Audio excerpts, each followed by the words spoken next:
चलिए तो शुरू करते हैं जीओसी के AC2 के असाइनमेंट शुरू है ना। तो देखिए भैया आपके पास में सिंपल सा फंडा है। यहाँ पूछा गया है कि इसमें से कौन सा ज्यादा स्टेबल फॉर्म होगा। सिंपल सा कंसेप्ट है। देखो बेटा ये आपके पास 3 अल्फा, यहाँ कितने एक्स्ट्रा सिर्फ अल्फा, यहाँ कितने अल्फा 9 अल्फा, यानी यहाँ 3 अल्फा से, यहाँ 6 अल्फा से, यहाँ 9 अल्फा से सबसे स्टेबल को जिता देना, गेम सेट हो जाएगा। इस समय इस केटान के पास यहाँ 1 अल्फा है, यहाँ पे 2 और 1 3 अल्फा है, यहाँ 3 2 2 7 अल्फा है।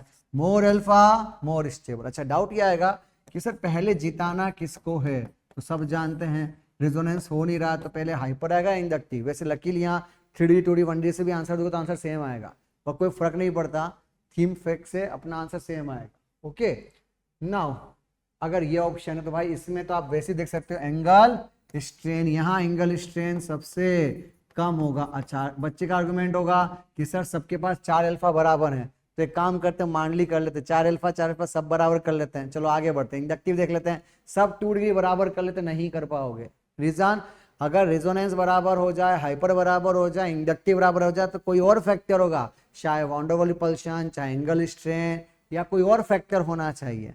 यस और नो। तो प्रैक्टिकली भले सब में अल्फा बराबर है, सबके सब 2D है, फिर भी एंगल स्ट्रेन इसमें लेस है, इसलिए इसको सिंपल तरीके से जिता देना।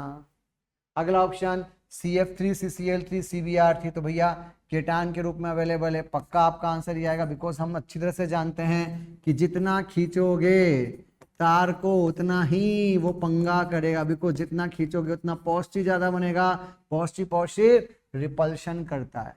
फिफ्थ में करेक्शन है, ये डबल बॉन्ड ही है और ये सिंगल बॉन्ड ही है। तो हमारे पास बोल सकता हूं कि भैया यहाँ sp पे केटान, यहाँ sp2 पे केटान और यहाँ sp3 वाले इस मिथाइल की हेल्प से केटान बन रहा है। तो बोल सकता हूँ पहले में 3 अल्फा, थर्ड में 3 अल्फा है, सेकेंड वाले में sp2 और उससे वाले में sp। इलेक्ट्रॉन की वैल्यू याद कर लो, sp3 वाले की 2.5, इससे 2.5, यस और नो, इससे 2.75, 3.25, कुल मिला के अपन का आंसर यही आना चाहिए। अगला जो 6th ऑप्शन है उसमें जो लिखा है ढंग से देखो, फिनाल, तो भैया फिनाल बनाओ, केटान परपेंडिकुलर, रेजोनेंस नहीं होने वाला। यहां भी परपेंडिकुलर NO2 बना दो, यहां भी परपेंडिकुलर CH3 बना दीजिए, यहां भी परपेंडिकुलर Cl बना दीजिए। अब NO2 क्या होगा बोलो, माइनस आई से खींचेगा तो यहाँ प्लस बनेगा, CH3 वाला प्लस आई से देगा तो यहाँ माइनस बनेगा और वो उसको स्टेबलाइज करेगा, Cl भी माइनस आई से खींचेगा तो यहाँ प्लस बनेगा। तो प्रैक्टिकली अपोजिट चार्ज पास अच्छे होते हैं। इसका मतलब केटान के पास जो एनान बनेगा वो सिस्टम को स्टेबल करेगा। तो भैया पहले C आना चाहिए, फिर नॉर्मल A आना चाहिए, फिर उसके बाद इंडक्टिव के हिसाब से पहले D आएगा और बाद में B आ जाएगा। B सबसे अनस्टेबल होने वाला है, तो इसलिए आपको ऑप्शन में B देना पड़ेगा। ओके अगले थीम पे चलते हैं।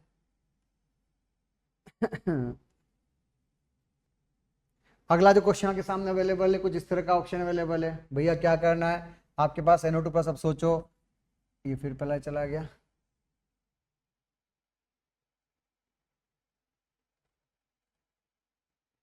अगर आपके पास यहाँ पे पॉजिटिव चार्ज है तो भैया पॉजिटिव घूम के यहाँ जाएगा और यहाँ positive positive similar charge, repulsion highly unstable. पर जब ये पॉजिटिव बेटा यहाँ पे जाएगा, क्या आपको लगता है उस समय यहाँ कौन सा इफेक्ट होगा, प्लस M। इसे प्लस M भी बोल सकते हो, इलेक्ट्रॉन डोनर भी बोल सकते हो, कुल मिला के जीतेगा। और ये वाला तो नॉर्मल रिजोनेंस कर रहा है। इसका मतलब ये समझना कि सबसे स्टेबल कौन सा होना चाहिए, B होना चाहिए, उसके बाद C होना चाहिए, A सबसे लास्ट में आएगा क्योंकि वो सिस्टम को हाईली अनस्टेबल कर रहा है। सेम पैटर्न जैसे केटान बना, बहुत अच्छा क्वेश्चन है। केटान बना तो वो ऑर्थोपेरा पे जाएगा, यहाँ पहुंच गया तो यहाँ तो प्लस M इफेक्ट चलेगा। वैसे ही यहाँ गया पर रेजोनेंस नहीं हो सकता, यहाँ पर गया तो वही ऑर्थोपेरा पे प्लस M जाएगा। इसका मतलब B हारने वाला है क्योंकि वहां केटान रेजोनेंस नहीं कर पा रहा। रेजोनेंस अब दोनों कर रहे हैं तो किसको जिताएं, तो भैया हमारा रूल था पहले रेजोनेंस फिर हाइपर फिर इंडक्टिव। रेजोनेंस अगर इक्वल हो जाए, हाइपर हो नहीं सकता बिकॉज sp3 ऑप्शन नहीं है। इंडक्टिव देखोगे, इंडक्टिव देखने का मतलब ये है कि केवल सिग्मा बॉन्ड की बात करना। आपके पास OH है, कौन सा इफेक्ट लगेगा बोलो, माइनस आई, तो यहाँ क्या बनेगा प्लस। वैसे ही पेरा की बात कर लेते हैं, आपके पास CH2 प्लस, यहाँ कौन है OH, कौन सा इफेक्ट है माइनस है, यहाँ क्या बनेगा प्लस। अपोजिट चार्ज पास अच्छे होते हैं या दूर अच्छे होते हैं? पास यानी पहले कौन जीतना चाहिए? ऑर्थो पैरा में ऑर्थो जीतना चाहिए। तो अगर मैं इन सब ऑर्डर को मिला के देखूं तो पहले आना चाहिए ए, उसके बाद आना चाहिए सी और उसके बाद आना चाहिए बी, यानी आपका ऑप्शन इस कहानी में इस फॉर्मेट के रेस्पेक्टिवली इस तरह से आना चाहिए। तो ओवरऑल हम ये बोल सकते हैं कि सबसे ज्यादा स्टेबल केटायन कौन सा होना चाहिए? तो यहाँ पे आपको ध्यान रखना है, अच्छा मैंने गड़बड़ कर दी सॉरी, सिमिलर चार्ज रिपल्शन है, अच्छा यहाँ केटायन है ना बेटा, तो सिमिलर चार्ज रिपल्शन तो भैया पेरा पहले जीतेगा ना, क्योंकि पेरा वाले पे ऑप्शन पहले आना चाहिए। इसका मतलब अपन ने यहाँ पे मिस्टेक कर दी है। सबसे पहले कौन जीतेगा भाई? आजा भाई।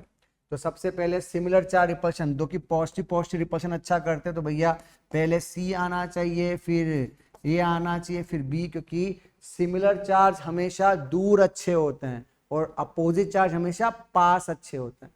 तो चूंकि माइनस आई इफेक्ट है, केटायन बनेगा, केटायन केटायन दूर अच्छे है, केटायन केटायन पास तो अनस्टेबल हुए। दैट्स व्हाई हम बोल सकते हैं कि पहले सी आएगा, फिर ए आएगा, फिर बी आएगा।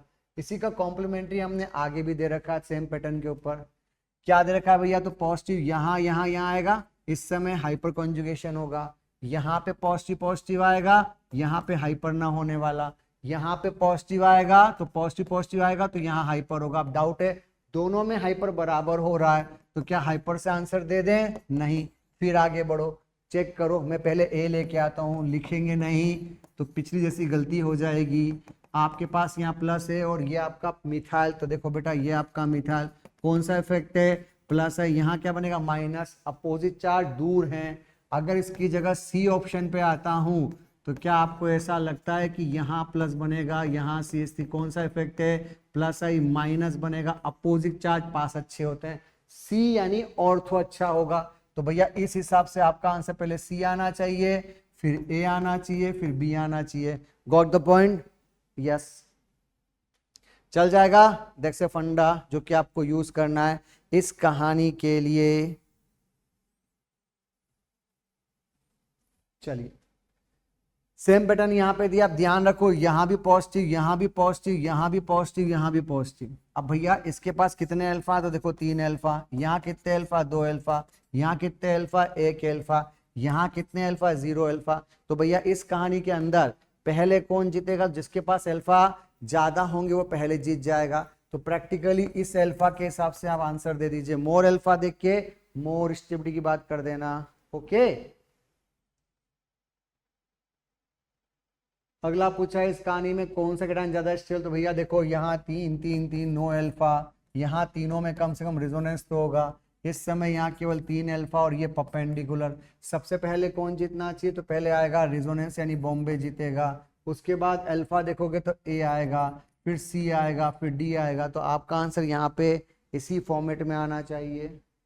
अगला थीम सबको पता है, this theme is a dancing resonance. तो भैया सबसे पहले आने वाला ए होगा, क्योंकि हमें पता है इसके ऑर्बिटल आपस में रिजोनेंस करके जीतेंगे।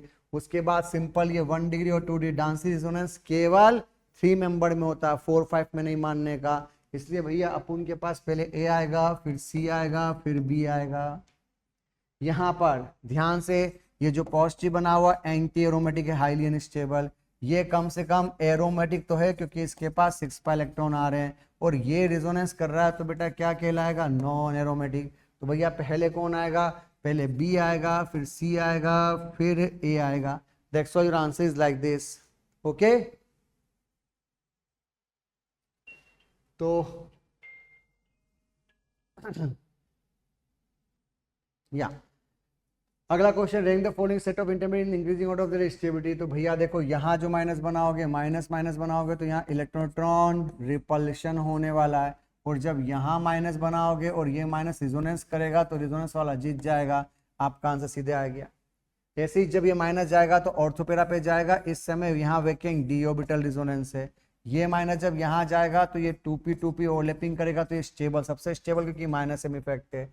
यहाँ भी रिजोनेंस करके जब जाएगा तो यहाँ भी रिजोनेंस करके एन पे जाएगा। पर बेटा ओ पे अच्छा होता है कि एन पे अच्छा होता है? तो of course negative charge prefer on more electronegative. और यहाँ पे तो रिजोनेंस होके आपका आंसर ऑर्थोपेरा पे आना चाहिए। तो भैया सबसे स्टेबल कौन सा होगा?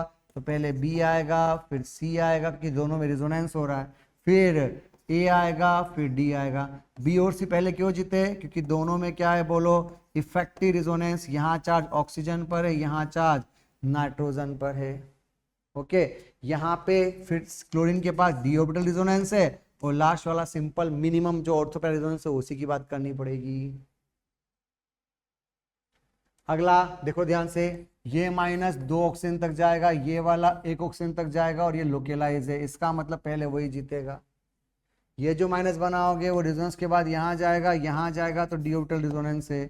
यहाँ जब माइनस जाएगा तो इसके पास वैकेंट माइनस एम इफेक्ट वाला फंडा लगेगा या रिजोनेंस वाला, और यहाँ पे कोई इफेक्ट, क्योंकि ये केवल रिजोनेंस पर तो जाएगा, पर चार्ज कार्बन से कार्बन पे जा रहा है, इससे नॉट स्टेबल फॉर्म। तो उसको जिताओ जिसका एनान ज्यादा स्टेबल। तो भैया कार्बन का चार्ज अगर ऑक्सीजन तक जा रहा है तो स्टेबल तो होना ही, क्यों दिमाग लगा रहे हो? तो कार्बन का ऑक्सीजन तक जाएगा, यानी पहले बी आएगा, फिर ए आएगा, फिर सी आएगा। अगला, रैंक द फॉलोइंग कंपाउंड। इस कंपाउंड को जब भी देखो तो पहले चेक कर लो aromatic, non aromatic, anti aromatic, इससे स्पीड बहुत फास्ट हो जाती है बेटा। तो भैया इस समय यहाँ पे 4 पाई है। 4 पाई क्यों बोला? ये माइनस के 2 और ये 2 कितने हो गए? ये हो गया एंटी एरोमेटिक। इस समय यहाँ बना जो बना 6 पाई, तो ये क्या बन गया बोलो? एरोमेटिक। और यहाँ पे जो आपने बीच में sp3 लेके आ गया तो क्या बन गया? Non aromatic. सबसे पहले कौन जीतता है? एरो, उसके बाद कौन जीतता है? एंटी। इसका मतलब हमारा आंसर क्या आना चाहिए बोलो? BAC आना चाहिए। इसी तरीके से देखो यहाँ क्या हो रहा है? रेडिकल रिजोनेंस कर रहा है, यहाँ पे 2 अल्फा है तो केवल 2 अल्फा। चूंकि ये परपेंडिकुलर तो रिजोनेंस खत्म, हाइपर खत्म, इंडक्टिव भी फेवरेबल नहीं है। तो भैया पहले रिजोनेंस आता है, कौन सी बात है? पहले रिजोनेंस आता है, फिर हाइपर आता है, फिर इंडक्टिव आता है। Got the point? Rank of the following, क्या आपको ऐसा लगता है कि यहाँ पे हम 2 बार रिजोनेंस प्लस अल्फा देख सकते? तो 2 टाइम रिजोनेंस प्लस 2 अल्फा की बात कर लेना, 2 अल्फा एच। यहाँ पे ये भाई क्या है बोलो? परपेंडिकुलर है, पर इस समय इसके पास कम से कम 2 अल्फा तो है। ये भी परपेंडिकुलर है, पर रिजोनेंस भी खत्म और हाइपर भी खत्म, क्योंकि एडजेसेंट वाले पर अल्फा का नाटक है। तो भैया सीधा सा फंडा, आपका आंसर क्या आना चाहिए? Simple ABC। अगला जो ऑप्शन आपके सामने अवेलेबल है उसको देखो, 2 पाई बॉन्ड उधर भी, 2 पाई बॉन्ड उधर भी, पर दोनों में डिफरेंस है। क्या ये जो डॉट बनता है वो यहाँ और यहाँ 2 बार जा पाएगा, और यहाँ वाला डॉट 2 पाई बॉन्ड में से केवल एक ही बार जाएगा। मोर चार्ज डिस्पर्जन, मोर स्टेबिलिटी। वैसे ही अगला ऑप्शन यहाँ परपेंडिकुलर, यहाँ रिजोनेंस हो रहा है, यहाँ बीच में sp3 तो 1 अल्फा आएगा, यहाँ पे रिजोनेंस भी हो रहा है, 3 और 2 5, तो रिजोनेंस प्लस 5 अल्फा। तो भैया यहाँ केवल रिजोनेंस, सबसे पहले रिजोनेंस, और रिजोनेंस के साथ अल्फा भी सपोर्ट कर रहा है। तो भैया पहले डी आएगा, फिर बी आएगा, उसके बाद सी आएगा, लास्ट में क्या आ जाएगा बोलो? ए। तो आपके पास सिंपल तरीके से यहाँ पर आंसर आ जाना चाहिए। ओके,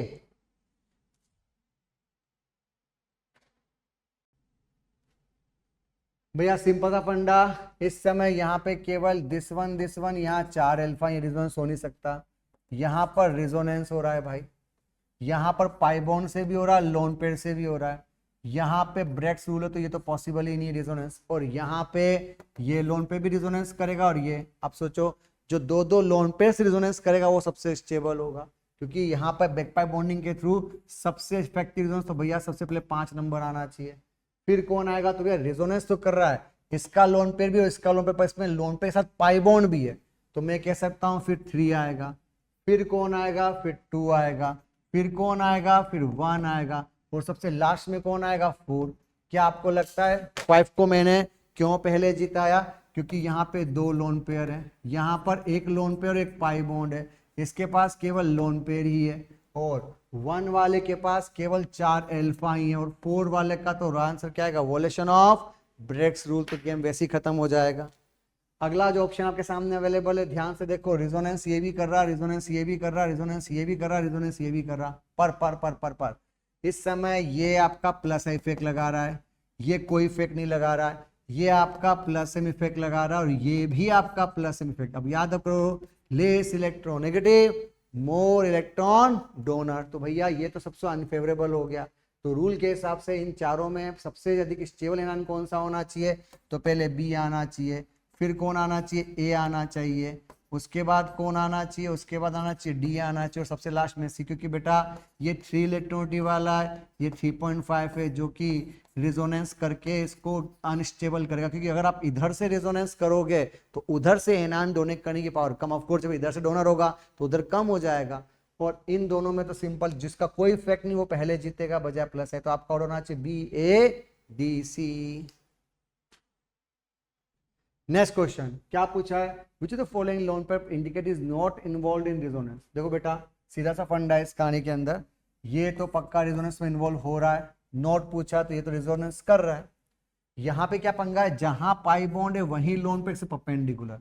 याद करो अगर पाई बॉन्ड पीजेड है तो अगला वाला पीएक्स या पीवाई होगा तो परपेंडिकुलर ही होगा। इसका मतलब ये रिजोनेंस में इन्वॉल्व नहीं हो रहा, क्योंकि नोट पूछा, शुड बी सिंसियर। यहाँ पे आप रिजोनेंस इधर भी कर सकते हो, इधर भी ये भी अलाउ करूंगा।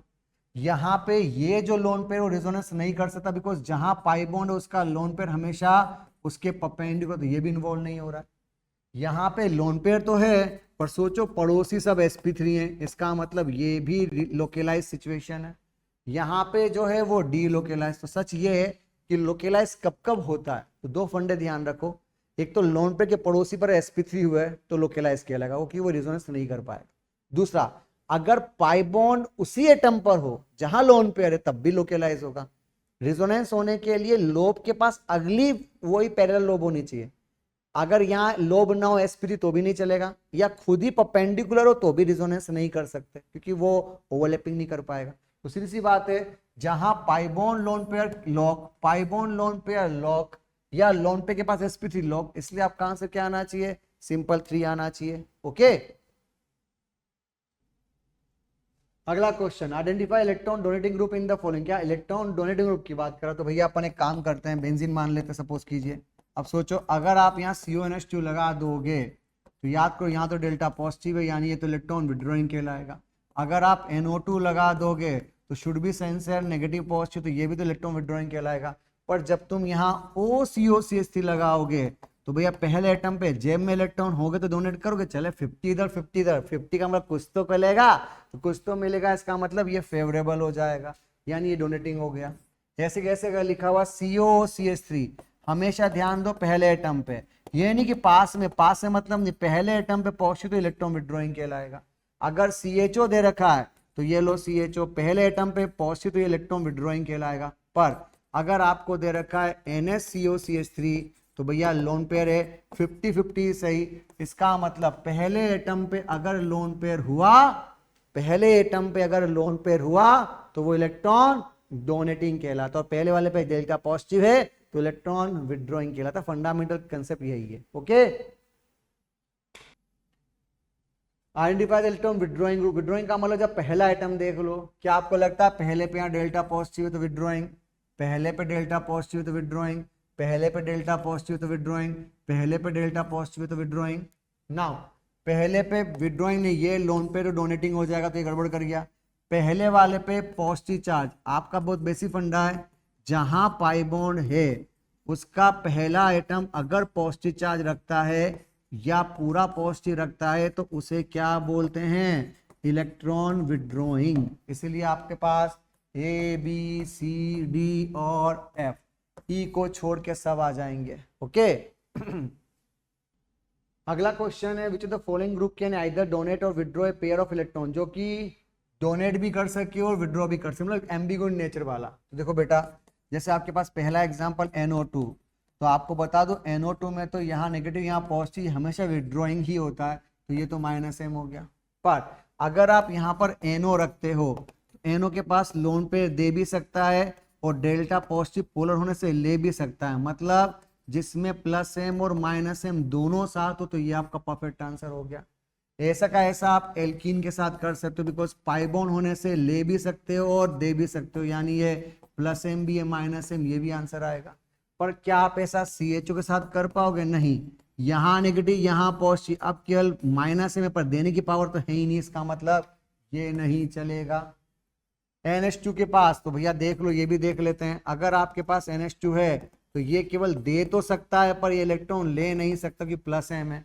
पर अगर आपने N डबल बॉन्ड NH बना दिया तो लोन पे दे भी सकता है और पॉजिटिव होने के कारण ये ले भी सकता है। कुल मिला के इस क्वेश्चन का सही मतलब है आपको क्या ढूंढना था, एम्फोटेरिक। एम्फोटेरिक का मतलब पार्शियल पॉजिटिव हो तो ले लेना, लोन पेयर हो तो दे देना, डुअल कैरेक्टर होने चाहिए। क्या पूछा है, identify the more stable canonical form. तो कैनोनिकल फॉर्म स्टेबल के लिए आपके कुछ रूल्स पता होने चाहिए। Rule number 1, more the number of pi bond more stable R S. Rule number 2, octet complete neutral होना चाहिए। Rule number 3, negative charge prefer on more electronegative. Rule number 4, opposite charge पास होने चाहिए। देखो ध्यान से, इस कहानी में ये कौन है भैया, ये है न्यूट्रल और ये है आयनिक। तो भैया पहले कौन जीतेगा, न्यूट्रल। यहाँ चार्ज किस पर है, ऑक्सीजन पे। यहाँ किस पे, कार्बन। कौन जीतेगा, ऑक्सीजन। ये कौन है भैया, ये है न्यूट्रल और ये कौन है बोलो, आयनिक। कौन जीतेगा बच्चे, न्यूट्रल जीतेगा। ये फंडा, ये बन गया एरोमेटिक, ये बन गया एंटी एरोमेटिक। तो भैया पहले कौन जीतेगा, एरोमेटिक। इसी कहानी में यहाँ क्या है, एक पाई बॉन्ड, यहाँ क्या है, 2 पाई बॉन्ड। पहले कौन जीतेगा, ऐसा पाई बॉन्ड ज्यादा। यहाँ पाई बॉन्ड बराबर है, पर सोचो यहाँ O पे प्लस है और यहाँ N पे प्लस। रूल ये कहती है positive charge prefer on less electronegative. तो उस हिसाब से हमारा आंसर सिंपल तरीके से आ जाएगा। तो कुल मिला के हमें 4 रूल पे ध्यान रखना है। पहले more than number pi bond देखो, ऑप्शन नंबर आई थिंक ई आ रहा है। फिर हम इस कहानी में देखेंगे न्यूट्रल है ज्यादा स्टेबल, उससे ए और सी सोल्व हो रहे हैं। फिर था negative prefer on more electronegative, तो उससे बी वाला सोल्व हो रहा है और एफ वाला सोलो हो रहा है। और ये रूल तो से सोलो का ही नहीं हो रहा, पर हमें पता है कि रेजोनेंस से बढ़कर होता है एरोमेटिक, इसलिए हम एरोमेटिक को पहले जिताएंगे। ठीक है, which is the following group can pass in resonance with other suitable group. तो भाई अगर लोन पेयर तो इलेक्ट्रॉन दे दे, क्या प्रॉब्लम है। अब एनआईएन तो है, पर बीच में कौन आ गया बोलो, sp3, तो रेजोनेंस नहीं होगा। बीच में अगर sp3 आ गया तो रेजोनेंस नहीं होगा। सिंपल सा फंडा, sp3 पर रेजोनेंस नहीं होता। यहां भी बीच में अगर sp3 आ गया तो रेजोनेंस नहीं होगा। पर अगर ये ऑप्शन है तो यस, अभी आप आराम से रेजोनेंस कर सकते हो, अलाउ करूंगा। बोरोन के पास वैकेंट ऑर्बिटल होता है लाइक दिस, वैकेंट ऑर्बिटल। तो भैया अगर आपके पास ये ऑप्शन अवेलेबल है तो आप रेजोनेंस करके जीत जाओगे। आपके पास P प्लस है, चलेगा। क्यों चलेगा, क्योंकि हमें ये अच्छी तरह से पता है कि रेजोनेंस करके हम बैकपाइप बॉन्डिंग को बढ़ा सकते हैं। बिकॉज फॉस्फोरस अगर ये बॉन्ड भी बना ले तो एक्सटेंशन का पंगा नहीं है, उसके पास d ऑर्बिटल होने का फायदा मिलता है, इसलिए ये जीतेगा। जल्दबाजी में हम क्या सोचते हैं, sp3 पे अटक जाओगे। तो बेटा ये sp3 है, पर कार्बन sp3 पे अटकता है। अगर उसके बड़े भाई ले लो, फॉस्फोरस ले लो, सल्फर ले लो, ये sp3 के आगे जा सकते हैं कि थर्ड शेल के पास d ऑर्बिटल रेजोनेंस होता है। के अगला क्वेश्चन पूछा है, फॉलोइंग पे resonance structure which resonance structure is more stable. तो भाई सिंपल सी बात है, यहाँ कितने पाई बॉन्ड है, 2। यहाँ कितने पाई बॉन्ड, 2। एनान कार्बन पे अच्छा है, एन पे तो बस negative prefer on more electronegative. यहाँ देखो, यहाँ कितने पाई बॉन्ड है, 2। यहाँ कितने पाई बॉन्ड है, 2। एनान कार्बन पे अच्छा है या ऑक्सीजन पे, तो भैया ऑक्सीजन पे अच्छा, उसको जिता दो। अगला, यहाँ पे पाई बॉन्ड है ही नहीं, यहाँ एक पाई bond, more the number of pi bond more stable R S. वो 4 रूल रख लो। पहले नंबर ऑफ पाई बॉन्ड देख लेना, ऑक्टेट कंप्लीट न्यूट्रल देख लेना, नेगेटिव मोटिविटी देख लेना, अपोजिट चार्ज पास देख लेना। सिंपल आर एस खत्म। अगला क्वेश्चन पूछा है आपसे, इस कहानी में लेस रेजोनेंस एनर्जी। तो भैया मोर ढूंढ लो, बच गया, वो लेस होगा। जैसे ये एग्जांपल, ये आपको लगता है कि एरोमेटिक है, तो फिर भैया ये लेस हो गया क्योंकि वो एरोमेटिक है। ऐसे यहाँ देखो, ये देख के लग रहा है एरोमेटिक है, तो भैया यहाँ पे बीच में sp3 आ गया, रेजोनेंस नहीं, तो ये लेस हो गया। यहाँ पे जब माइनस बनाओगे तो ये एरोमेटिक है, यहाँ बीच में कौन आ गया, sp3, तो ये लेस हो गया। अब यहाँ डाउट आएगा, सर एरोमेटिक तो ये भी और एरोमेटिक तो ये भी है, इसके पास भी 6 पाई, इसके पास भी 6 पाई, पर फंडा था less electronegative more electron donor. कहने का मतलब एन और ओ में ये ज्यादा फेवरेबल है, तो लेस वाला ही हो गया। तो कुल मिला के उसको जिता दो। तो भाई कुल मिला के मोर को जीता होगा तो बच गया, वो लेस लिख देना। बस क्वेश्चन ढंग से पढ़ लेना ताकि आंसर गलत ना हो जाए। ओके, अगला क्वेश्चन पूछा है इसमें, हायर रेजोनेंस एनर्जी। तो देखिए क्या पूछा है, ये ऑप्शन दे रखा है, आप ध्यान से देखो। यहां भी 6 पाई है और यहां भी 6 पाई है, वो तो अच्छी बात है, पर यहां 6 पाई इलेक्ट्रॉन 6 न्यूक्लियस के इंटरेक्शन में और यहाँ 6 पाई इलेक्ट्रॉन 5 न्यूक्लियस के इंटरेक्शन में। दूसरी बात, इसकी जब आरएस बनाओगे तो जो अगली आरएस बनेगी ना वो न्यूट्रल होगी, पर बेटा इसकी जब भी आरएस बनाओगे तो जो भी आरएस बनाओगे उसमें आप चार्ज को क्रिएट करोगे। और अभी अपन ने पढ़ा था न्यूट्रल आरएस और चार्ज आरएस में कौन जीतता है? Neutral RS. सेम पैटर्न, यहां ऑक्सीजन डोनेट करने वाला, यहां नाइट्रोजन डोनेट करने वाला। अब हमको पता है कि लेस इलेक्ट्रोनेगेटिव मोर इलेक्ट्रॉन होना, तो एन की डोनेट करने की पावर ज्यादा, तो वो ज्यादा हो जाएगा। यहां देखो रिजोनेंस कर रहे हो, नाइट्रोजन से चार्ज कहां जा रहा है? कार्बन। यहां रिजोनेंस कर रहे हो, चार्ज कहां जा रहा है? नाइट्रोजन। नाइट्रोजन तो भैया उसको जिता दो जो ज्यादा स्टेबल होता है। तो कुल मिला के हम इसी फंडे को यूज करेंगे जिसका ज्यादा फेवरेबल, उसको जिता देना। अगर इसके बाद में अगले क्वेश्चन पे देते हैं, आपके पास ये है तो भैया देखो ये रिजोनेंस कर रहा है और यहाँ पे पाई बॉन्ड से, तो भैया यहाँ 3 पाई बॉन्ड से, यहाँ 1 पाई, तो भैया 3 पाई जीत जाएगा। यहाँ देखो दो बेंजीन दी, इसको कहते हैं मोर केकुलर स्ट्रक्चर मोर रिजोनेंस एनर्जी। तो यहाँ पर एक बेंजीन और पाई बॉन्ड, ऑफ कोर्स वो जीतेगा। जिसके पास ज्यादा बेंजीन होती है वो ज्यादा स्टेबल होता है। अच्छा अगला क्वेश्चन देखते हैं, इनमें कौन जीतेगा? तो कुछ सिखाया था क्रॉस कॉन्जुगेशन और एक्सटेंडेड कॉन्जुगेशन, जो एक साथ लंबे समय तक जा सके। यानी यहां पर ये एक साथ लंबे समय तक जाएगा और यहाँ पे 50 इधर जाएगा, 50 पे ये हो गया क्रॉस और ये हो गया एक्सटेंडेड। तो भैया पहले कौन जीतेगा? एक्सटेंडेड कॉन्जुगेशन, यानी जो इफेक्टिव रिजोनेंस करे दूर तक 1-3 तक चला जाए। अगला इसी थीम पर, यहाँ जो है वो नॉर्मल रिजोनेंस है और यहाँ पे जो है वो 2 पाई बॉन्ड या एक्सटेंडेड, तो पक्का वो जीतेगा। तो हमारा जो बेसिक फंडा है वो इस पर डिपेंड करता है कि हम कितना ज्यादा इफेक्टिव रिजोनेंस कर सकें। सेम क्वेश्चन में आगे बढ़ते हैं, इन दोनों में कौन? तो देखो बेटा ये जा रहा है 2 जगह, तो इसको क्या बोलते हैं? क्रॉस, और इसको क्या बोलते हैं? एक्सटेंडेड, तो पक्का एक्सटेंडेड जीतेगा। ये बहुत फेवरेबल क्वेश्चन है, इसको ऐसे देखते मत रहो बेटा, ये एक आयनिक बॉन्ड है, ढंग से समझो। पहले ढंग से बनाओगे तो आपको लगेगा कि सर ये रिजोनेंस कर रहा है, और रिजोनेंस करने के बाद आपके पास यहाँ पर ऐसे पोलर चार्ज क्रिएट हो रहा है। पर अगला जो एग्जांपल, हम सब जानते हैं कि सोडियम आयनिक बॉन्ड बनाता है, और आयनिक बॉन्ड बनाने के कारण हम यहाँ पे बना सकते हैं इक्विवेलेंट आरएस। इक्विवेलेंट आरएस का मतलब बराबर ओ से ओ पे जा रहा हूं बिना चार्ज डिस्पर्स किए। तो प्रैक्टिकली इसलिए जीतेगा क्योंकि इसके अंदर बन रही है इक्विवेलेंट आरएस। ऑक्सीजन से ऑक्सीजन इक्विवेलेंट है, उधर नॉन इक्विवेलेंट है। यहाँ एनायन अच्छा रिजोनेंस करता है कि न्यूट्रल अच्छा करता है? ऑफ कोर्स एनायन की डोनेट करने की पावर हमेशा न्यूट्रल से ज्यादा होती है, बिकॉज एनायन होते ही लेस फ्लूइडिटी हो गया तो डोनेट अच्छा करेगा। In the same pattern benzene तो जीतेगा ही जीतेगा। तो ऑफ कोर्स जो फायदा फेवरेबल है वही हमारा गेम है। ओके अगला, select the stability in the following with pair, explain your answer. क्या लिखा है? 1 मिथाइल साइक्लोहेक्सीन, तो बेटा ये आपका है 1 मिथाइल साइक्लोहेक्सीन। अगला क्या लिखा है? 3 मिथाइल साइक्लोहेक्सीन, तो ये आपका हो गया 1 2 3 मिथाइल।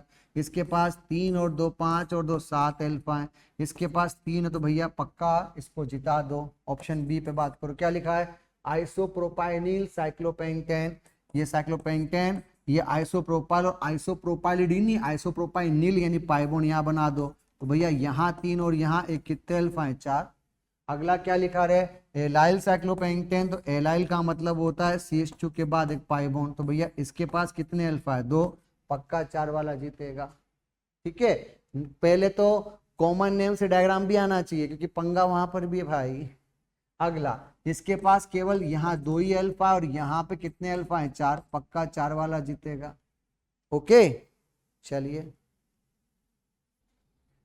अगला क्वेश्चन है, right the decreasing order of the heat of hydrogenation. बेटा एचओ दो पदों पे डिपेंड करता है, मोर देन पाई बॉन्ड उसमें सब सेम ही है पहले वाले एग्जांपल में। तो फिर क्या देखोगे? स्टेबिलिटी के इनवर्सली प्रोपोर्शनल, क्योंकि रिजोनेंस हाइपर इंडक्टिव का फंडा यूज करोगे। अब ध्यान से देखो, यहाँ बेंजीन से रिजोनेंस हो रहा तो पहले रिजोनेंस जीतेगा। प्लस 3 और 3 6 प्लस 2, आपके पास यहाँ 8 अल्फा भी है। इस समय रिजोनेंस तो नहीं है पर देखो एक अल्फा ये रहा, 3 ये रहा, 3 ये रहा, 2 3 3 6 और 3 9 अल्फा आ रहे हैं। इस समय रेजोनेंस नहीं हो रहा, इधर बेंजीन का एक अल्फा, इधर 3 और 1 4 और ये 5 अल्फा आएगा। अगले एग्जाम्पल में भैया केवल तुम्हारे पास यहाँ पर 2 अल्फा आएगा। अब रूल के हिसाब से रूल कहता है सबसे अनस्टेबल कौन है, क्योंकि HOH एक तो पाई बॉन्ड पर डिपेंड करती है, बस इसमें ध्यान रखना, एक्सेप्ट आता है एरोमेटिक, और दूसरा डिपेंड करती है जिसके अंदर स्टेबिलिटी के इनवर्सली प्रोपोर्शनल। तो भैया सबसे अनस्टेबल ही तुम्हारा आंसर होना चाहिए। अगले पे बात करते हैं, ध्यान से देखो, सेकेंड ऑप्शन में रिजोनेंस हो रहा है तो रिजोनेंस से गेम जीत जाएंगे। यहाँ रिजोनेंस तो नहीं हो रहा, पर यहाँ अल्फा देखो, इधर 1 इधर 3 इधर 2 इधर 2 2 और 2 4 और 3 7 और 1 8 अल्फा है। इधर 1 अल्फा है, इधर 3 अल्फा, इधर 1 3 4 5 अल्फा है भैया। इस समय यहाँ 1 अल्फा है, यहाँ 1 और 2, इधर हो गया 4 और ये हो गया 6 अल्फा वाला। और इस कहानी में देखो, इधर 1 अल्फा इधर 2 अल्फा, तो यहाँ क्या आ गया 3 अल्फा। सबसे पहले चेक करो सबसे अधिक अनस्टेबल कौन है, तो भैया सबसे अनस्टेबल कम अल्फा वाला E आएगा, उसके बाद पक्का C आएगा, उसके बाद D आएगा, फिर B आएगा, फिर A आएगा। क्यों बोला? 3 अल्फा वाला, 5 अल्फा वाला, 6 अल्फा वाला, 8 अल्फा वाला, रिजोनेंस वाला। कुल मिला के पहले या तो चाहो तो स्टेबिलिटी का ऑर्डर चेक कर लो, फिर पलटी मार देना। सेम क्वेश्चन के रूप में पूछा भैया वही HOH का ऑर्डर, तो भैया यहाँ कितने 3 3 2 2 10 अल्फा, यहाँ केवल 2 और 2 4 अल्फा। तो भैया ये ध्यान रखो, हमें स्टेबल नहीं चाहिए, हमें क्या चाहिए? अनस्टेबल। ध्यान रखना सेम पैटर्न पर यहाँ रिजोनेंस नहीं हो रहा और यहाँ रिजोनेंस हो रहा है, तो भैया रिजोनेंस वाला तो स्टेबल होगा, हमको क्या चाहिए? अनस्टेबल। मैं बार बार कह रहा हूँ HOH पढ़ रहे हो तो स्टेबिलिटी वाले फंडे मत यूज कर लेना, बार बार दिमाग को ध्यान रखना। 3 जगह पे हम अनस्टेबल चेक करेंगे, देख से HOH, HOC और बॉन्ड एनर्जी, ये 3 फंडे ध्यान रखना ताकि अप्रोच से सलामत हो जाए।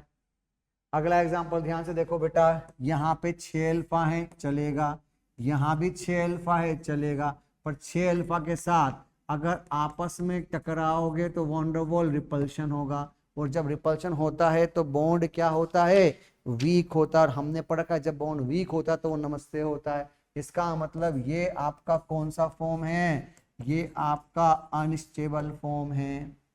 इधर देख लो, इधर के पास एल्किन का पगला 1 अल्फा, इधर 3 और 2 5 अल्फा, हमको क्या देखना है? अनस्टेबल। तो ये आपका आंसर। कुल मिला के HOH का सही मतलब होता है हमें क्या देखना है? अनस्टेबल। हेलो स्टूडेंट्स, आपका क्वेश्चन है right increasing order of heat of hydrogenation. याद करो HOH डिपेंड करते हैं मोर the number of pi bond more stable RS, और दूसरा होता है पाई बॉन्ड अगर सेम हो तो स्टेबिलिटी के इनवर्सली प्रोपोर्शनल। तो बेटा इस कहानी में देखो यहाँ पे दोनों पाई बॉन्ड बराबर है, चूंकि ये रिजोनेंस कर रहा है और ये नहीं कर पा रहा तो पक्का वो जीतेगा, बिकॉज जो रिजोनेंस नहीं करता वो अनस्टेबल होता है।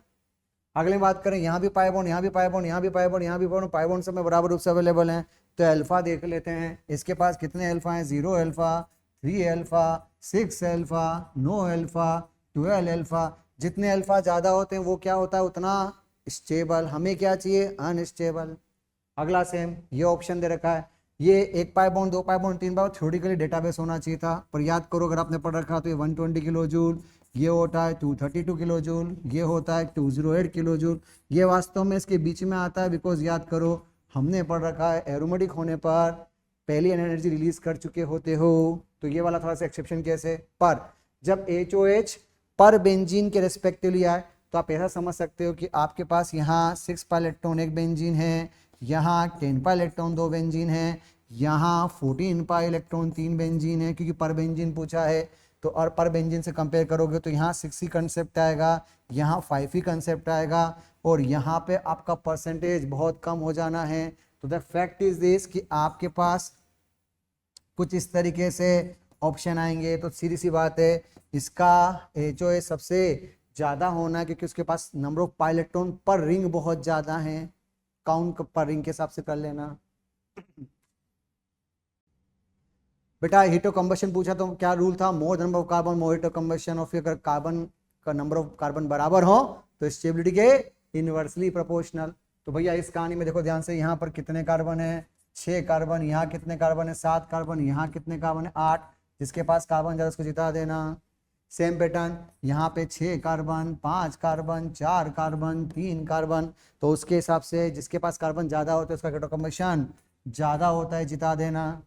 ये दोनों ऑप्शन अवेलेबल है। याद करो जब हमने हाइपर पढ़ा था तो स्पेशली पढ़ा था कि हाइपर में भले अल्फा बराबर हो पर यहाँ वॉन डर वॉल रिपल्शन होगा क्योंकि एक दूसरे के पास पास हैं और ये कंपेरेटिवली दूर दूर है क्योंकि इनके बीच का एंगल 120 आएगा, तो उस सिस्टम में ये ज़्यादा अनस्टेबल है। अनस्टेबल का मतलब इसका रेट ऑफ कम्बशन ज़्यादा होगा, निपटा देना। इस कहानी में पहले पाइबॉन्ड मत देखो, कार्बन देखो, यहाँ 3 कार्बन है, 4 कार्बन है और 5 कार्बन, जिसके पास कार्बन ज़्यादा उसका हीट ऑफ कम्बशन ज़्यादा। बहुत सिंपल।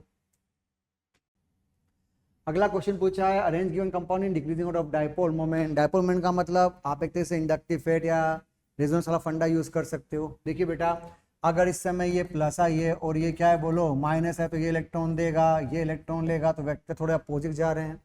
इस समय ये जाएगा देने वाला, ये जाएगा लेने वाला, पर इनके बीच का एंगल 120 होगा, इसका एंगल 60, इसका 120, और ये भी देगा और ये लेगा, तो उस समय इसका एंगल 180 होगा। हमने पढ़ रखा है जब प्लस आई और माइनस आई दोनों ग्रुप हो तो जितना समेशन होता तो सिस्टम जीतता है, और समेशन में जैसे जैसे आप एंगल बढ़ाते हो वैसे जीतने की पावर बढ़ती जाती है। तो ऑफ कोर्स इसका डायपोल ज़्यादा होना चाहिए बिकॉज वो समेशन कंडीशन में आ रहा है। अब जब यहाँ बात करते हैं NO2Cl के लिए तो ध्यान से देखो, ये भी खींचने वाला क्योंकि माइनस है में, ये भी खींचने वाला क्योंकि माइनस आई है। इस समय आपके समेशन की जगह अपोजिट फैक्टर हो रहे हैं। तो भैया जब इस तरह की सिचुएशन आपके सिस्टम में आएगी तो जितना वेक्टर अपोजिट होगा, सेम टाइप के ग्रुप अगर अपोजिट नेचर रखते हैं तो डायपोल कम होता जाता है। तो इस समय इसका नेट डायपोल यहाँ ज्यादा होना चाहिए। इसका मतलब आपका आंसर केवल इस तरीके से आना चाहिए। बात समझ में आई? इन द सेम पैटर्न अगर आपके पास ये ऑप्शन अवेलेबल है तो याद करो this theme is steric crowding. अगर स्टेरिक क्राउडिंग होगी तो ये वेज हो जाएगा, ये डैश हो जाएगा। अगर आउट ऑफ प्लेन चला गया तो 4 लोकेलाइज है, पर अगर इस तरह की बात करूँ तो 4 डी लोकेलाइज है। डी लोकेलाइज का मतलब आपका 4 डेंसिटी ज्यादा दूर तक नीचे जा सकता है। इसका मतलब यहाँ पर डायपोल की वैल्यू ज्यादा होनी चाहिए। अगर आपसे क्वेश्चन पूछा गया प्लस आई इफेक्ट तो बहुत सिंपल सा ऑर्डर याद होना चाहिए, CH2 - NH - O - CO - 3D 2D 1D methyl TDH। अगर ये ऑर्डर में आ जाए तो रिलेटिवली आप मान लो ये plus I effect, because relative effect के हिसाब से H डिसाइड करता है। तो भैया इस समय कौन डिसाइड करेगा? देखो ये तो माइनस आई में चला गया, O माइनस, ये भी नहीं चलेगा क्योंकि ये भी माइनस आई में चला गया। ये आपका NH माइनस, उसके बाद ये भी माइनस आई में चला गया, ये आपका CO माइनस, ये आपका Me, ये वाला माइनस आई में चला गया, और ये वाला भी माइनस आई में चला गया, ये वाला भी माइनस आई में चला गया। इसका मतलब आपके पास में ऑप्शन के रूप में केवल 4 आएंगे। याद करो, पहले ऑर्डर याद कर लो, क्या CH2 - NH - O - CO - 3D 2D 1D methyl TDH। Relative effect H के रेस्पेक्टिवली आपके पास ऑप्शन के नाम पे बॉम्बे आएगा, F आएगा, और क्या बच गया रे भाई, D आएगा, और क्या बच गया रे, और ये आपका G आएगा। तो बस ये तुम्हारा आंसर फटाफट। बेटा एक सिंपल सा क्वेश्चन पूछा है, pair indicate the bond is of greatest strength. तो भैया चेक करो किसकी पावर ज्यादा है, किसमें स्ट्रेंथ ज्यादा है। अब देखो यहाँ रेजोनेंस तो हो नहीं रहा, हाइपर यहाँ होना नहीं है। इंडक्टिव से पहले आप चेक कर लो, ओवरलैपिंग क्या है बोलो 2p 4p, ओवरलैपिंग क्या है 2p 3p। इनऑर्गेनिक का कंसेप्ट है, जिसका बॉन्ड ओवरलैपिंग मैग्नीट्यूड कम होता है वो ज्यादा स्ट्रेंथफुल होता है। तो 2p 3p और 2p 4p में 2p 3p जीत जाएगा। इन दोनों में ध्यान से देखो तो भैया यहाँ sp2 से जुड़ा हुआ है, रेजोनेंस स्टेबल होगा तो बॉन्ड स्ट्रेंथ ज्यादा होगी। ये p और sp3 से जुड़ा है, पक्का इसकी बॉन्ड स्ट्रेंथ ज्यादा होनी चाहिए। सेम पैटर्न, ये पूरा sp से जुड़ा हुआ है, इसमें प्योर सिंगल बॉन्ड है, और यहाँ रेजोनेंस हो रहा है तो यहाँ स्ट्रॉन्ग बॉन्ड हो गया। स्ट्रॉन्ग बॉन्ड का मतलब उसकी स्ट्रेंथ ज्यादा होनी चाहिए। यहाँ देखो रेजोनेंस करोगे तो डबल क्या सिंगल क्या होना चाहेगा बोलो डबल, तो इसकी स्ट्रेंथ बढ़ जाएगी। इस समय केवल यहाँ पर 2 अल्फा है। वैसे भी हम जानते हैं रेजोनेंस चेंज ज़्यादा करता है तो इसकी स्ट्रेंथ ज़्यादा होनी चाहिए। अगला एग्जांपल, यहाँ पाइबॉन्ड है पर यहाँ पाइबॉन्ड के साथ NO2 है। तो जरा समझिए, डायग्राम को ढंग से बनाइए। अगर आपके पास ये ऑप्शन अवेलेबल है तो ये पॉजिटिव नेगेटिव है, ये ज़्यादा अच्छा रेजोनेंस है क्योंकि इसकी खींचने की पावर बहुत ज़्यादा होगी। तो भैया सिंगल बॉन्ड में कौन से लेटर आएंगे? Double bond character. वैसे भी हम जानते हैं कि जो बॉन्ड ज़्यादा पोलर होते हैं उनकी पोलरिटी के कारण हमारा गेम ज़्यादा पावरफुल या ज़्यादा शॉर्ट हो जाएगा। तो C बॉन्ड C और C बॉन्ड है तो वैसे ही C बॉन्ड छोटा होता है। इसका मतलब स्ट्रेंथ इसकी ज़्यादा हुई। यहाँ पे ध्यान से देखो 3 और 2 5 और 2 7 और 2 9 अल्फा, इसके पास 2 2 4 और 6 अल्फा।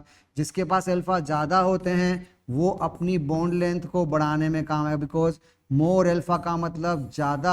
डबल बॉन्ड क्या होना चाहता है? सिंगल बॉन्ड, तो उसकी स्ट्रेंथ बढ़ जाएगी। हमको चाहिए वीक बॉन्ड या स्ट्रॉन्ग बॉन्ड, तो हमें चाहिए स्ट्रॉन्ग बॉन्ड, इसलिए जीतने वाला वो होगा, क्योंकि जिसके पास अल्फा ज़्यादा वो डबल से उतना बार 9 टाइम सिंगल होना चाहेगा, ये 6 टाइम सिंगल होना चाहेगा। तो 6 वाला जो सिंगल होगा कंपेरेटिव इसकी स्ट्रेंथ ज़्यादा है क्योंकि अल्फा कम है। सोडियम बाइकार्बोनेट से कौन रिएक्शन करता है? तो जो रिएक्शन वो करेगा जिसका नाम एसिड हो, जो आसानी से CO2 दे सके। तो भैया सैलिसिलिक एसिड COH हमें पता है, वैसे भी ये O2 हो जाएगा। सोडियम बाइकार्बोनेट प्रॉब्लम क्या होती है? सोडियम बाइकार्बोनेट प्रॉब्लम ये होती है कि आपका जो O है वो O2 रेजोनेंस कर रहा है, पर यहाँ पर क्रॉस कॉन्जुगेशन यानी 50-50 का पंगा होगा। इसको ऐसे जाना ही है क्योंकि यहाँ पे जाएगा effective resonance extended conjugation. Benzene sulphonic acid, तो भैया दिमाग लगाओ, इस समय जो अगर आपने बना लिया तो इसकी 3 इक्विवेलेंट RS होंगी, तो ये भी जाएगा, ये भी जाएगा, ये भी जाएगा। और पिक्रिक एसिड में जो माइनस बनाओगे वो माइनस रिजोनेंस करके सभी ऑक्सीजन तक जाएगा। इसका मतलब ये भी ज्यादा एसिडिक होना चाहिए। अच्छा, आगे भी देखते हैं ऑप्शंस के रूप आगे भी देखते हैं ऑप्शंस के रूप में। 4 के बाद 5वां ऑप्शन आपके पास सिनेमिक एसिड, ये भी एसिडी तो है, तो ये जाएगा ही जाएगा। भैया एल्कोहल नहीं जा सकता, बिकॉज इसका चार्ज क्या है? बोलो, लोकेलाइज। ये भी फिनॉल है, ये ऑक्सीजन से कहाँ जा रहा है? कार्बन, तो ये नहीं जाएगा। ये भी अल्कोहल लोकेलाइज है, ये नहीं जाएगा। पर जब ये होगा तो रिजोनेंस करके आप ऑर्थोपेरा पे जाओगे और ऑक्सीजन तक जाओगे, तो ये जाएगा।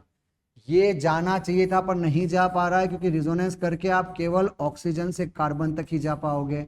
जब तक ऑक्सीजन तक नहीं जाओगे तब तक स्टेबल नहीं हो सकते। कुल मिला के आपका एनायन पहले से ज्यादा स्टेबल होना चाहिए, यानी जो पहले O2 जा रहा है उससे ज्यादा स्टेबल हुए तो जीत जाना, नहीं तो बैकवर्ड आ जाना। ठीक है, देखो भाई, सबका नाम एसिड पूछा, एसिड स्ट्रेंथ, तो भैया चेक करो NO2 कौन सा इफेक्ट होता है, क्योंकि बीच में sp थी तो -I, F का भी -I, pH का, और इसी से कौन सा इफेक्ट होता है? +I। तो भैया हम सब जानते हैं कि एसिडिक जितना खींचोगे उतना बढ़ेगा, तो सबसे पहले कौन जीतेगा? ABCD, सिंपल सा ऑर्डर। अगला जो ऑप्शन अवेलेबल है सेम ऑप्शन है, बस फ्लोरीन की लोकेशन है कि 1 के बाद 2 है, 1 2 3 है, 1 2 3 4 है। तो भैया F जितना खींचेगा उतना यहाँ पे बनेगा, बोलो प्लस, सिस्टम पे माइनस, अपोजिट चार्ज पास अच्छे होते हैं। अगर आप दूर चले गए तो इस समय यहाँ पे जो बनेगा -I होने से यहाँ क्या बनेगा? प्लस, और ये माइनस दूर हो गए, तो भैया पक्का आपका आंसर इस फॉर्म में आएगा। अगर ये ऑप्शन अवेलेबल है, तीनों में अल्कोहल है, तो भैया यहाँ माइनस बनाओ या 1 एल्काइल है, यहाँ माइनस बनाओ या 2 एल्काइल है, यहाँ माइनस बनाओ यहाँ 3 एल्काइल। तो भैया जितने एल्काइल ज्यादा होंगे उतना एनायन को अनस्टेबल करेंगे। तो भैया फिर आपका आंसर लेस स्टेरिक यानी 1 डिग्री 2 डिग्री में कौन आएगा? पहले 1 डिग्री आना चाहिए। ओके अगर आगे चलते हैं, अगर सिंपल ऑप्शन ये दे रखा तो भैया देखो ये आपका +I इफेक्ट है, यहाँ एल्कीन है तो थोड़ा बहुत खींचेगा, एल्काइन बहुत कुछ खींचेगा बिकॉज वो 3.25 का होता है। तो जिसकी इलेक्ट्रॉनिक जितनी ज्यादा होती है उतनी खींचने की पावर ज्यादा हो जाती है, तो वो ज्यादा एसिडिक कहलाता है। अगर इसकी जगह यही ऑप्शन यहाँ किया जाए तो देखो, एक माइनस बना लो, CO डायरेक्ट जुड़ा हुआ है, एक माइनस बना लो, बीच में एक +I आ गया, एक माइनस बना लो, बीच में 2 +I आ गए। इसका मतलब जितना +I ज्यादा होगा उतना एसिडिक नेचर हमारे सिस्टम में कम हो जाएगा। हमें क्या चाहिए? खींचने वाले ग्रुप ज्यादा चाहिए, जितने देने वाले लगा दोगे उतना खींचने की पावर कम हो जाएगी। AFNO2 CBr NH3, तो भैया सबसे पहले स्ट्रॉन्ग माइनस इफेक्ट में कौन जीतेगा? तो सबसे पहले आता है NH3+, क्योंकि हम जानते हैं पहले माइनस एक ऑर्डर याद होना चाहिए, NF3+, NR3+, NH3+, R2+, NO2CnSO3H, aldehyde ketone acid, acyl ester amide, fluorine, chlorine, bromine, iodine, OHOR, alkyne, phenyl, alkene, H। Order पूरा पता होगा तो ही ये सोल्व कर पाओगे। तो पहले D आएगा, फिर NO2 है, यहाँ F है, यहाँ Br है, तो पक्का पहले स्ट्रॉन्ग माइनस एक ऑर्डर निकाल लो। तो पहले D आएगा, फिर B आएगा, फिर A आएगा, फिर C आएगा। आई होप ये आपका ऑप्शन होना चाहिए। और अगर ये तो इसका तो नाम ही एसिड है, फिर ये अल्कोहल है, ये फिनॉल है, और ये तो सबसे भारी एसिड, इसका नाम ही सल्फोनिक एसिड है। तो भाई सबसे पहले D आना चाहिए, क्योंकि हमको पता है कि यहाँ जो बनेगा उसमें 3 इक्विवेलेंट RS होंगी, उसके बाद 2 वाला बनेगा क्योंकि उसमें 2 इक्विवेलेंट RS होंगी। इसका मतलब पहले D आएगा, फिर A आएगा, फिर उसके बाद C आएगा, बिकॉज वो ऑक्सीजन से कम कार्बन तक तो रेजोनेंस करेगा ही करेगा और ये लोकेलाइज होगा। तो कॉमन सी बात है, जिसका आयनान जितना स्टेबल होता है वो उतना ही ज्यादा एसिड। एसिड का मतलब H+ निकाल, स्टेबल एनायन या कॉन्जुगेट बेस बना। अगर वो स्टेबल है तो तू एसिडिक, और तू स्टेबल ना हो तो बैकवर्ड चला जाए, नहीं तो वीक एसिडिक होगा।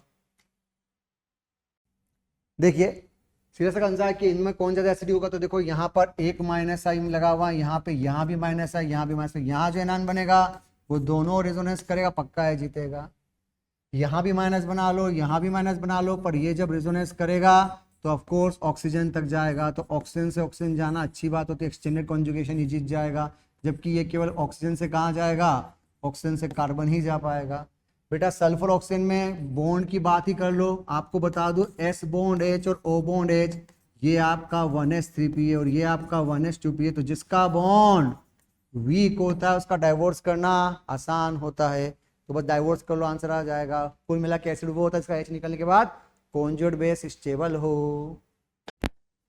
अगला पूछा बेंजो एसिड और पैरा नाइट्रो बेंजो एसिड में कौन जीतेगा। तो भैया बना लेते हैं, ये आपका क्या है बेंजोइक एसिड, ये आपका क्या है पैरा नाइट्रो बेंजोइक एसिड। तो क्या आपको लगता है कि यहाँ भी O पे माइनस रेजोनेंस करेगा, यहाँ भी माइनस रेजोनेंस करेगा, पर NO2 का कौन सा इफेक्ट है बोलो, माइनस आई इफेक्ट। तो खींचेगा तो एसिड नेचर बढ़ जाएगा। इसमें तो आप वैसे चेक कर लो, बीच में कौन आ रहा है sp3, यहाँ कौन आ रहा है sp2। sp2 का मतलब ये डीलोकेलाइज होगा। एसिड वो होता है जिसका आयन स्टेबल हो।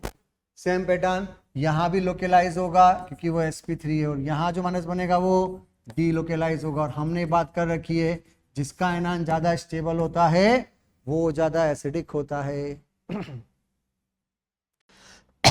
भैया देखो कहानी के हिसाब से पूछा गया इनमें से कौन ज्यादा एसिडिक है, तो ध्यान से देखो, यहाँ माइनस, यहाँ माइनस, यहाँ माइनस। ये आपको पता है रेजोनेंस करेगा तो ये O तक जाएगा, O तक जाएगा तो माइनस M इफेक्ट है। यहाँ अगर ये चला भी गया तो बहुत वीक डी ऑर्बिटल रेजोनेंस कर पाएगा, तो डी ऑर्बिटल इतना इफेक्टिव नहीं होता जितना पी ऑर्बिटल की बात की जाती है।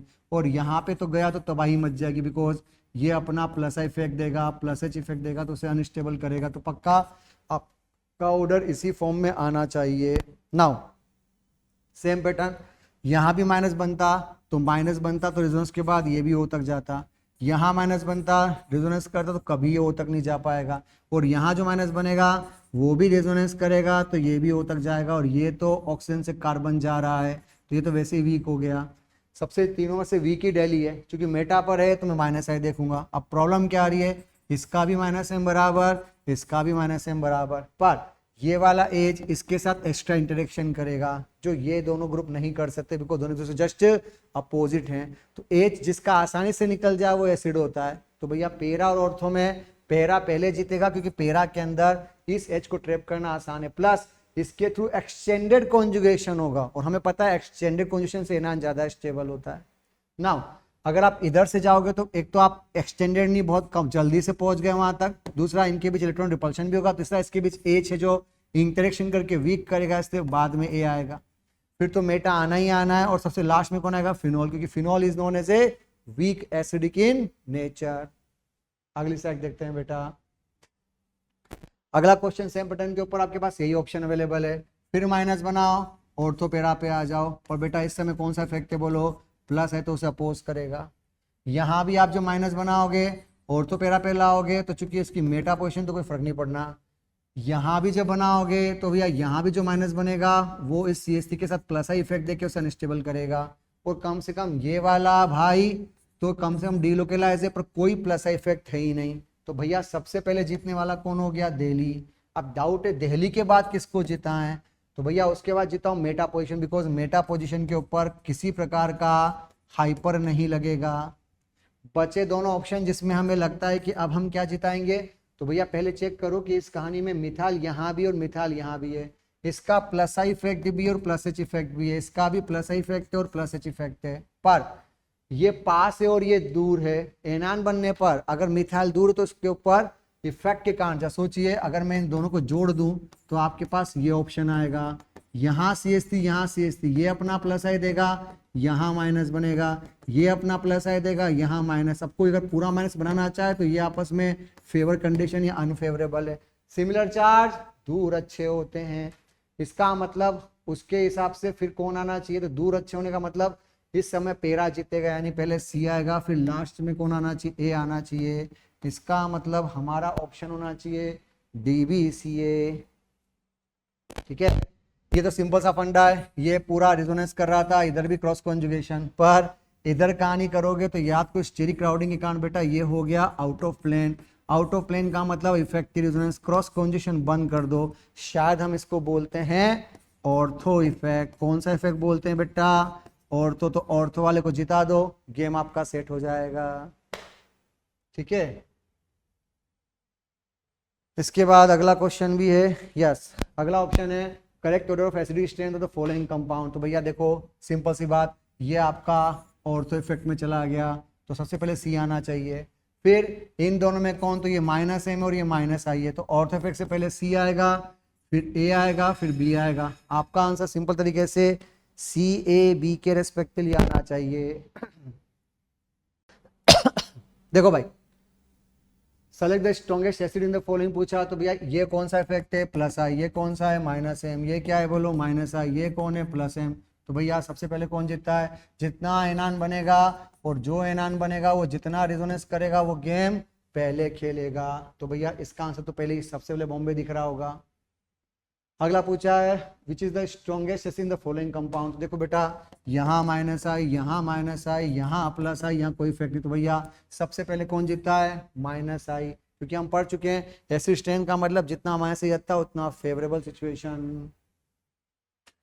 अगला एग्जाम पूछा द फॉलोइंग कंपाउंड। अच्छा ठीक है, देखो यहाँ पे माइनस बना तो दोगे, पर ये माइनस आई लगाएगा, और यहाँ पे चूंकि माइनस बनाओगे तो ऑर्थो पेरा पे जाओगे, ऑर्थो पेरा पे रिजोनेंस करोगे तो यहाँ भी माइनस एम, यहाँ भी माइनस एम, क्योंकि ऑर्थो है तो माइनस एम है, पर यहाँ पे माइनस आई, यहाँ पे माइनस एम, तो यहाँ मेटा होने से क्या होता है, माइनस आई। कुल मिला के हिंदी में समझो कि जो माइनस ऑर्थो पेरा सब पे ऑक्सीजन बन के जाएगा वो उसको ज्यादा स्टेबल करेगा। अगर आप यहाँ रिजोनेंस करते तो इससे केवल आप जब रिजोनेंस करके जाओगे तो केवल एक ही तक जा पाओगे, यहाँ तक न जा पाओगे। यहाँ जो माइनस बनेगा वो रिजोनेंस के बाद इस तक जा पाएगा, पर इस पे ना जा पाएगा। कुल मिला के आपका जो माइनस है वो जितना दूर तक फैल पाएगा, जितना रिजोनेंस कर पाएगा, और रिजोनेंस हाइपर, ऑर्थो और पेरा पे ही होते हैं, तो बस वहां रिजोनेंस कर लो, वो गेम जिता देगा। पूछा क्या, increasing order of the basis strength. Basis strength का मतलब होता है जो आसानी से इलेक्ट्रॉन डोनेट कर सके। तो भैया लोकेलाइज देखो, लेस यूटिलिटी देखो, ठीक है। तो भैया देखो CH3NH2OH और F, तो पक्का CH3 जीतेगा। रीजन ये 2.5 है, ये 3 है, ये 3.5 है, और ये 4 है। फिर FCl-BrI में कौन जीतेगा, तो भैया जितना साइज छोटा होगा उतना गेम अच्छा होगा। तो भैया पहले स्मॉल साइज को जीता, बिकॉज साइज बढ़ने पर अच्छा डोनर नहीं होता, चार्ज डिस्पर्स हो जाता है। फिर एमोनिया MENH2 Me2NH और MEthane वाटर में क्या होता है, तो भैया मिथाइल का ऑर्डर आपने वाटर में पढ़ रखा है, तो वो है 213 अमोनिया। इसका मतलब पहले 2D जीतेगा, तो पहले C आना चाहिए, फिर B आना चाहिए, फिर 213, फिर D आना चाहिए, फिर A आना चाहिए। पर जब गैस फेज में बात करते हैं तो केवल इंडक्टिव इफेक्ट की बात होती है, और इंडक्टिव के हिसाब से आपका ऑर्डर सिंपल आना चाहिए, जिसके पास ज्यादा प्लस है उसको पहले जिता दीजिएगा।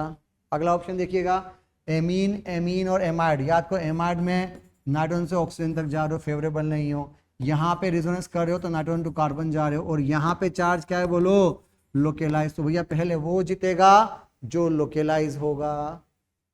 आगे बढ़ते हैं इसी कहानी के अंदर। अगला, right the increasing order of the basic strength of the following compound. भैया सबसे पहले बेसिक के नाम पे आपके पास क्या आंसर आने वाला है, तो देखो ये भी लोकेलाइज, ये भी लोकेलाइज, ये भी लोकेलाइज, पर ये कौन सा इफेक्ट लगाएगा बोलो, माइनस एम। माइनस एम का मतलब इस रिंग पे सब जगह पॉजिटिव आ जाएगा, तो खींचने की पावर पंगा। यहाँ पर ये देने वाला है क्योंकि प्लस इफेक्ट, डेंसिटी यहाँ पे माइनस हो जाएगी, यहाँ पर खींचने वाला है। तो भैया सबसे पहले देने वाला कौन है, बॉम्बे, तो बॉम्बे जीतेगा। फिर बाउट है C और कौन जीतेगा, तो ये माइनस ऐसे खींचेगा, वो माइनस एम से खींचेगा, इसलिए पक्का ये आपको हराएगा, because N2 is a strong minus I, strong minus M, तो खींचेगा जितना ज्यादा उतना डोनेट करने की पावर कम हो जाएगी। अगेन सिंपल पूछा है इस कहानी में कौन जीतेगा, तो देखो ये आपका मेटा होने से माइनस आई, ये भी आपका माइनस आई, ये आपका प्लस आई, और ये आपका नॉर्मल कंसेप्ट। तो पहले C जीतेगा, उसके बाद D जीतेगा। फिर इन दोनों में तो भाई ये सबसे स्ट्रॉन्ग माइनस आई होता है क्योंकि एनएफसी एनआरटीएनएससी वाला फंडा होता है, तो फिर बी आएगा और फिर ए आएगा। रूल बहुत सिंपल सा है इस कहानी के अंदर, क्या कि जितना ज्यादा खींचोगे उतना डोनेट करने की पावर कम हो जाएगी। देख भाई सेम पूछा बेसिक स्ट्रेंथ का ऑर्डर, पर याद करो ये आपका sp3 है, ये आपका sp2 है और ये आपका sp, पक्का वो जीतेगा, दिमागी मत लगा। Less electronegative more electron donor. अगला थीम, ये आपका देखो एमाइड जा रहा है, ये आपका लोकेलाइज है, ये आपका एमिडीन ग्रुप है जिसको प्लस एम बोलते हैं, और ये आपका दो दो प्लस एम है, तो ये लोकेलाइज के पास ज्यादा अच्छा जाएगा, इसको बोलते हैं ग्वाडीन। तो भैया पहले आपका ऑप्शन सीरियसली यही आना चाहिए, guanidine is the strongest base, amide is a weak base. ऐसी रट लो।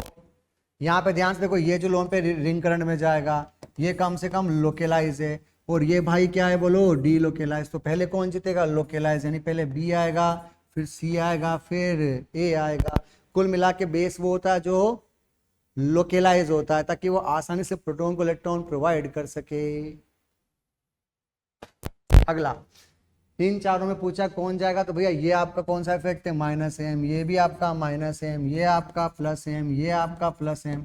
Less electronegative more electron donor. तो भैया सीधा सा फंडा है, जो अच्छा डोनर होगा वो पहले जीतेगा, और जो जितना खींचने वाला होगा वो कम खींच पाएगा।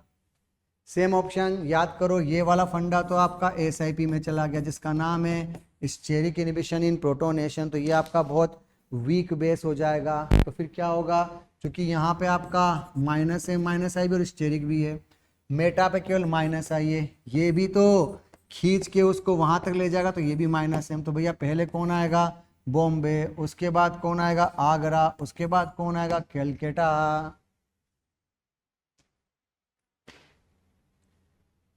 अगला पूछा इस कहानी में increasing order of the basic strength. तो भैया ध्यान से देखो, इस समय तो छोटा ग्रुप है, ये क्या है, स्फेरिक होने से बड़ा ग्रुप, तो ये आउट ऑफ प्लेन चला गया। आउट ऑफ प्लेन का मतलब यहाँ पे माइनस एम खत्म, अब केवल माइनस आई लगेगा। तो सोचो रिजोनेंस के बाद आप केवल कार्बन तक जा पाए, और ये भाई अगर रिजोनेंस करेगा तो घूमते फिरते ऑक्सीजन तक पहुंच जाओगे।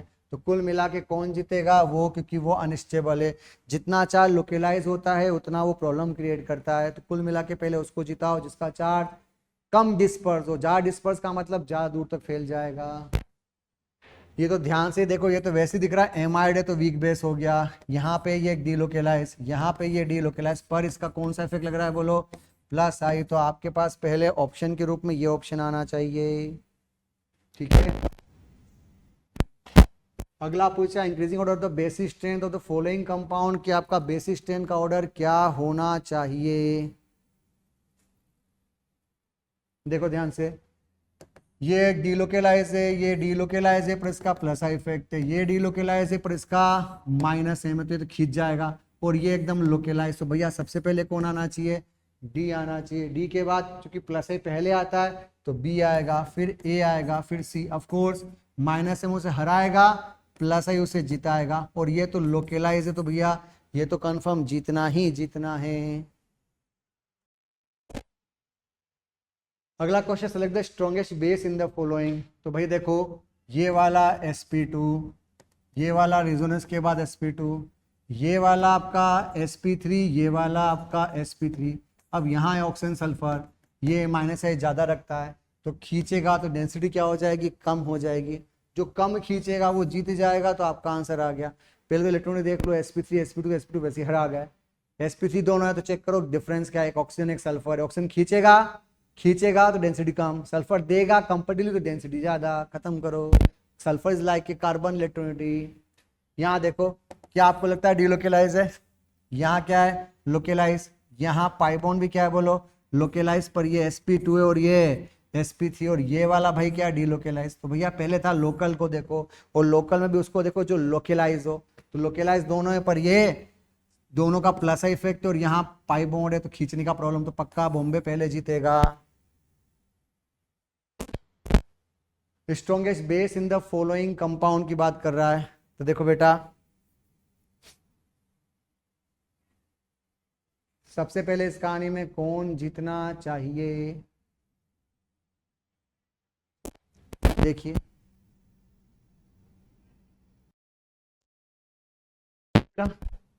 तो इस क्वेश्चन के अंदर ये जो लोन पेयर है ये sp2 पे जाएगा, ये जो है तो डीलोकेलाइज में ही जाएगा, यहाँ भी लोन पेयर लोकेलाइज, यहाँ भी लोन पेयर लोकेलाइज भैया। और वो सबसे इंपॉर्टेंट, ये सब क्या है बोलो, sp3 होगा, और दोनों sp3 में मिथाइल भी और इथाइल भी है, तो ऑफ कोर्स इसका इंडक्टिव इफेक्ट ज़्यादा फेवरेबल होगा, इससे हम उसको पहले प्रीफर करेंगे। देखो मोर बेसिक नेचर इज दिस। कुछ बच्चे समझेंगे कि इसका आंसर यह आता, पर बेटा सिस्टम में sp2 होने से बेसिसिटी कम हो जाती है, जबकि sp3 होने से बेसिसिटी बढ़ जाती है। वैसे भी पिरिमिडीन और एमीन में हमेशा एमीन पहले जीतता है। इन द सेम पैटर्न यहाँ तो पहले ही माइनस बना हुआ तो पक्का माइनस पहले जीतेगा, क्योंकि ये भी डीलोकेलाइज है, ये रिंग करंट में डीलोकेलाइज और ये लोकेलाइज। कुल मिला के एनायन की डोनेट करने की पावर हमेशा ज्यादा होती है। तो this is all about the GOC SE2 exercise. Have a good day. Bye bye.